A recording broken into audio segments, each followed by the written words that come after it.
it's just like, it's real. So, I believe that people will feel me. Everybody that knows me know that I'm going to be telling the truth, that I'm giving it to you raw and how it's supposed to be, and expose niggas. You know what I mean? So you gotta move right, man, in these streets and be righteous, man. You can't be saying you one way and you really another way.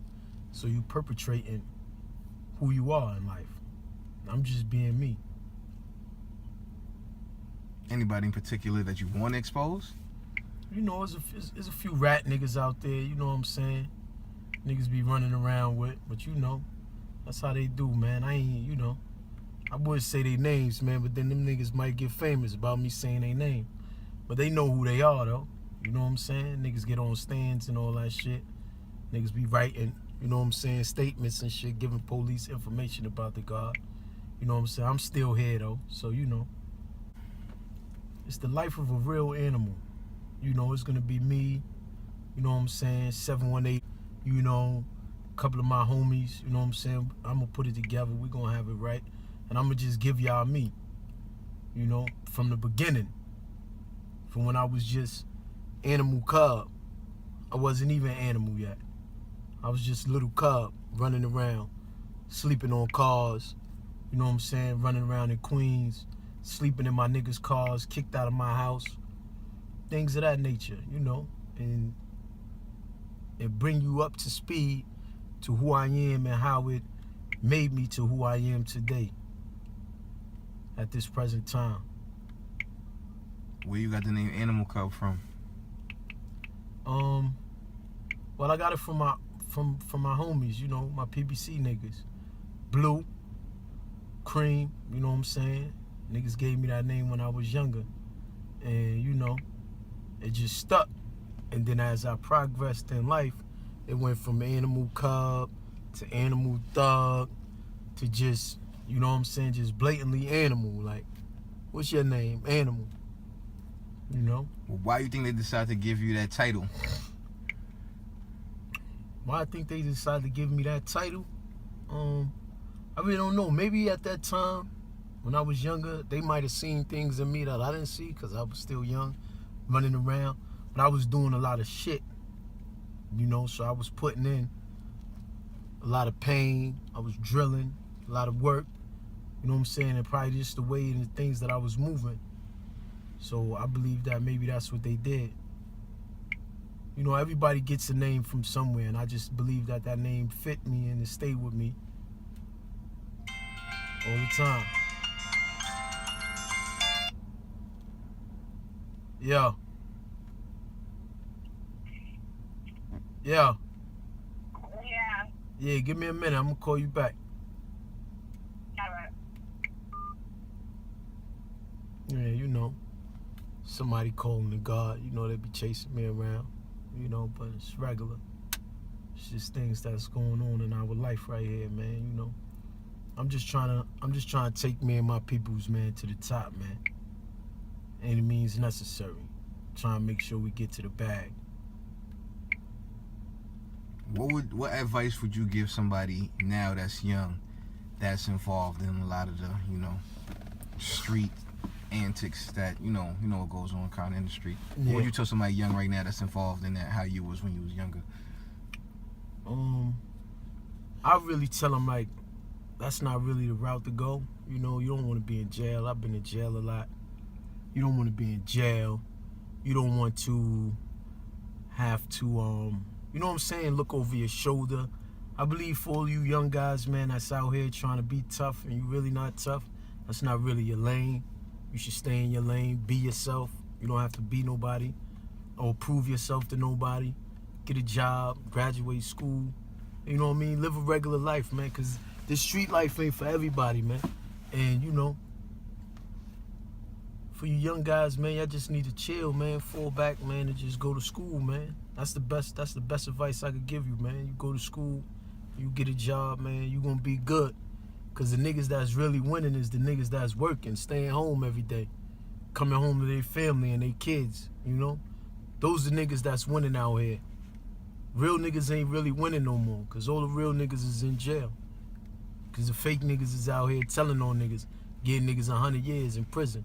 So, you know, if that's the life you want to choose, you know what I'm saying, you got to be able to deal with the consequences. And sometimes the consequences is extremes.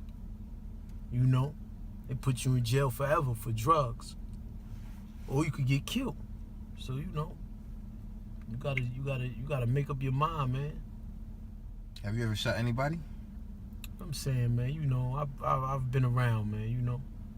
I've been around. Allegedly, you know, people say, it's always been alleged. I've been locked up for a couple shootings before, so, you know, and it's always been alleged that allegedly I did this to this person, but I've never been convicted of a shooting, you know. I beat trial every time, so it's all an allegation until you proven guilty, and I've never been proven guilty of those crimes. How many times have you been locked up for allegedly shooting somebody? 3 times. I had three times I've been arrested for alleged crimes that I didn't commit.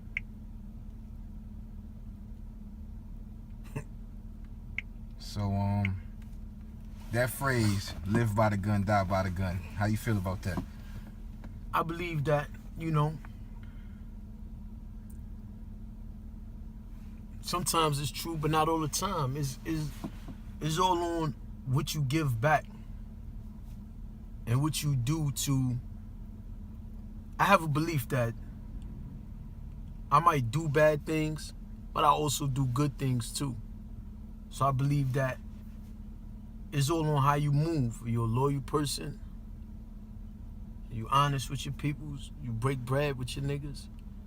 You know what I'm saying? Because a lot of the times that live by the gun, die by the gun, it be your own niggas that kill you. Because it be animosity going on. It be, you know, backbiting. Niggas be hating. It be all type of other little side shit that be going on. But if you keep your circle tight and you fuck with your day one niggas, the niggas that really fuck with you, you don't really gotta worry about shit like that. You know what I'm saying? And if you living righteously, you gonna be good. Cause you could be in the street and still live righteously. You don't everything don't always have to be a negative in the street. But most of the time, you know, you live by the gun, there's a good chance that you're gonna die by the gun or you're gonna be in prison for a long time. So it's just all on what you do. You need to get in and get out. That's what the OGs taught me. You know, sometimes it's good to change. Change is hard, but some people don't want to change. But, you know, sometimes you just got to change a little bit. Change some of your ways, man. You'll be all right, man. Have you learned anything about being in jail? I learned a lot about being in jail, actually. I was actually in jail for 10 years for trafficking more than 250 grams of crack cocaine and 2 kilos of coke. And, you know, when I went in, I was a kid. You know what I'm saying? I was like 19. I got sentenced when I was 21. I came home, I was 31. And that whole span of time that I was incarcerated, I've been to a few jails in the federal system. And, you know, I just learned an old timer pulled up on me on the yard and was like, you know, this time right here, you got a shot. And at the time, it's crazy, because at the time, I didn't know how much time he had. You know what I'm saying? And he was like, you need to take advantage of all of these certifications and classes. If you don't got your GED, you need to get that. You know what I'm saying? So I started spinning with the old head a lot in the yard.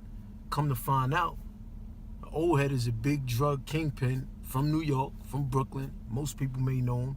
His name is Ken Du. You know what I'm saying? I was at Allenwood Medium with him. And once he told me how much time he got, it was like, damn, he got 5 life sentences, man. This man ain't never going home. And he used to always be on my case, like, yo, nigga, I'm telling you, you need to take. And then one day I just took heed and I started signing up for different classes. I took carpentry. I got my carpentry certification. I just got a lot of different certifications that I took. So I took heed to that, what he said, because this is a person that never ever gonna see outside again. So that was like, it really touched me. So it taught me a lot. You know what I'm saying? And it also raised me to be more of a thinker and don't act off of impulse. And, you know, patience is the key. Because in jail, you got to have a lot of patience. There's nothing rushing around. You eat when they tell you to eat. You understand what I'm saying? Everything that you do is modified in prison. Everything is on a set schedule. Every day, everything is on a schedule. Breakfast is at this time. Lunch is at this time. Dinner is at this time. So you become adapted to habit. And some people get institutionalized and come home and can't break that shit. They still be moving around like they in prison. You know what I mean? So, you know, that's what I did, man. I just try to get my shit together, man, and, you know what I mean, focus more on life and living life better. Instead of life living me this time, I'm living life. I'm chilling and I'm good. I'm happy. What you hate most about jail?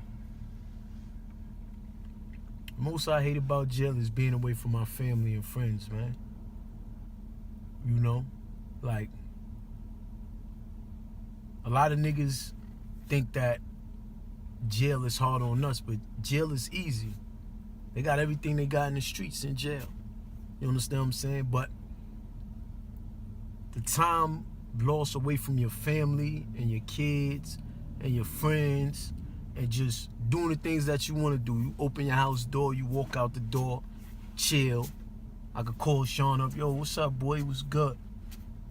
You know, your phone calls ain't monitored. You ain't on the phone for 15 minutes. You know what I'm saying? You ain't way West Bubble fuck away from your family where you might only get a visit every 3 months and shit like that. And I also don't like how, you know, them crackers talk to you, man. They talk to you really. It's really like you a slave, man. Like they really violate. Like they talk to you real disrespectful. Like they really look down on you, and it shows you similar to what our ancestors was going through in slavery days, because like they really talk to you like that. You might see a white man with a black baby with a noose around the neck tatted on his arm. Then not only that, there's so many different races inside the feds, and there's people across from all over the world. So you got mad racist motherfuckers in there too. That's live races. SWAT stickers tattooed on them, and you just gotta really like suck that shit up and be humble. You know what I'm saying? For real, that shit fucks with your mental, man. It's all about how strong your mental is though when you're in prison. How strong are you? What's your goal? To get home or to stay in here, you know? If you had a chance to do things over, would you have chosen a different route? Man, I'd be lying if I said I chose a different route. If I had a chance to do things over, I think I'd take the same route, because, you know what I'm saying, I believe that this is the path that God chose for me to go down to make me a better person. You know what I mean? I believe that your path is already what it's going to be. I believe that your cards is face up on the table and the Lord has a plan for you. I believe he only makes the strongest people go through some of the worst of situations, so when they get to the top, they'll appreciate it more, and they'll be there more, and they'll do more good things than just getting their money and just blowing it on foolishness. I believe that, you know, we all here for a purpose, and you just got to figure out what your purpose is and what your path is in life. And I believe that it's always obstacles that's going to come up in roadblocks. You know what I mean? It's just all on how you work around those roadblocks and how you learn from your previous mistake to not make the same mistake over again. You know? Give me two positive